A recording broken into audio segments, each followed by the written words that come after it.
Patty Simpson with Simpson Math.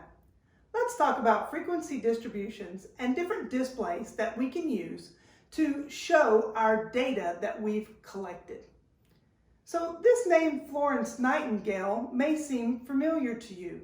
And in fact, when you hear that name, you may think of nursing. That's because she's known as the mother of nursing. But it turns out not only was she a nurse, but she was also a statistician. In fact, she was a pioneer in the field. We even have evidence of her at age 9 collecting different data on fruits and vegetables and making tables and displays of that data. So when she became an adult, she went off to the Crimean War to help the British soldiers there. And when she was there, she realized that the soldiers were dying not just from the wounds of battle, but from other diseases and other things that could have been preventable. The water that was there in the camps and mice running around and where they were using the bathroom, those types of things were causing illness. And then also the spread of that disease throughout the camp. She realized that it wasn't just the war itself that was killing our soldiers or the soldiers, but also all these outside things. So she began to collect data on what was killing the soldiers. She did that for 2 years, and then she was able to convince the British government to form this Royal Commission of inquiry on the battle conditions for the soldiers. So she had all this list of data, but she knew if she took that list of data to the commission that they wouldn't understand it and it might not convince them that there was anything wrong in the camps. So she famously made this polar area graph. And this polar area graph shows the deaths of the soldiers. This blue area shows preventable disease. And then the red area shows the wounds, the soldiers that died from wounds. And the black area shows the soldiers that died from accidents or other causes.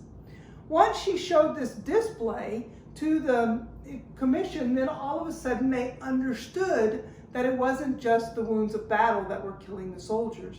And they were actually able to make some changes that helped those British soldiers. So those displays really can help to convince people of your data.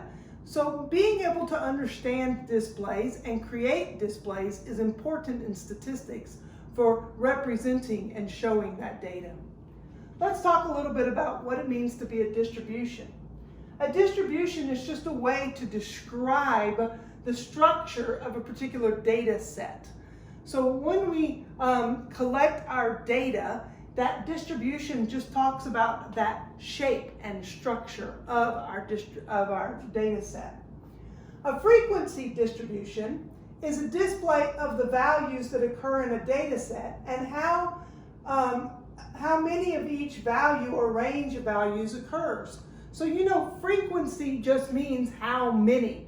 So that's all this is it's just a table that shows how many, or a graphic or a display that shows how many are in each category, or each, we call those categories classes or bins.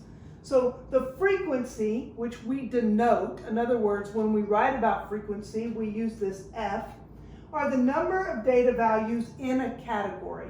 And we call those categories a class or a bin.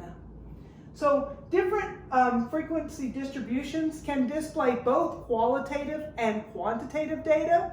We're going to look here in a little bit at various qualitative displays, and then later we'll look at quantitative displays.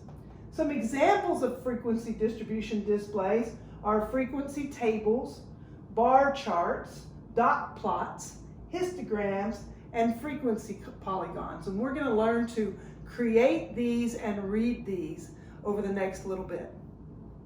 Math Made Simple at Simpson Math. Thanks for watching.